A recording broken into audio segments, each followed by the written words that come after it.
8666. When installing coaxial cable, it should be secured firmly along its entire length. A. At 1-foot intervals. B. Wherever the cable sags. C. At 2-foot intervals.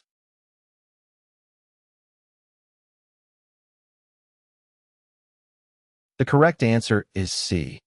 When installing coaxial cable, it should be secured firmly along its entire length at 2-foot intervals. Option C is the correct answer.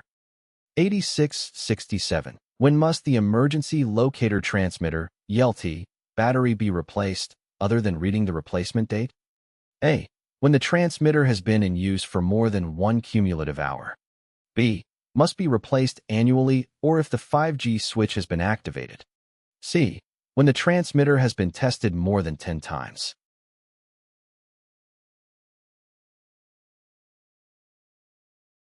The correct answer is B. The emergency locator transmitter, ELT, battery must be replaced annually or if the 5G switch has been activated. Option B is the correct answer. 8668. An emergency locator transmitter, ELT, battery must be capable of furnishing power for signal transmission for at least A. 36 hours, B. 48 hours, C. 72 hours.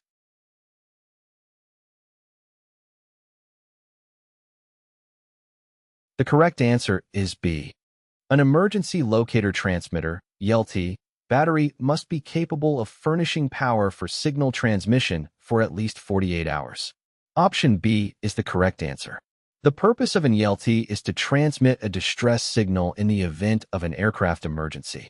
The battery in the ELT is responsible for providing power to the transmitter so that it can continuously transmit the distress signal for an extended period, allowing search and rescue teams to locate the aircraft. 8669.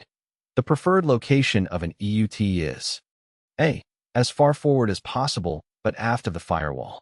B. At the lowest point possible in the fuselage. C. As far aft as possible, but forward of the empennage.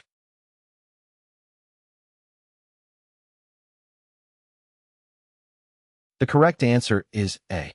When conducting electrical tests or troubleshooting in an aircraft, it is generally recommended to place the EUT in a location that is as far forward as possible, but still located behind the firewall. The firewall acts as a protective barrier between the engine compartment and the cabin area by placing the EUT aft of the firewall. It helps ensure that the electrical testing or troubleshooting is performed in a safe and controlled environment. It minimizes the risk of potential hazards associated with the engine compartment, such as heat, vibration, or flammable materials. 8670. An emergency locator transmitter, ELT, is normally activated by an inertial switch or equivalent mechanism if subjected to a force of a prescribed intensity and duration. It must activate when the force is applied. A. Parallel to the longitudinal axis of the aircraft. B.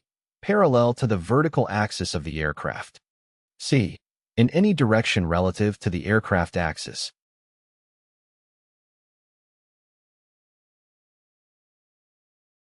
The correct answer is C. An emergency locator transmitter, ELT, is normally activated by an inertial switch or equivalent mechanism if subjected to a force of a prescribed intensity and duration.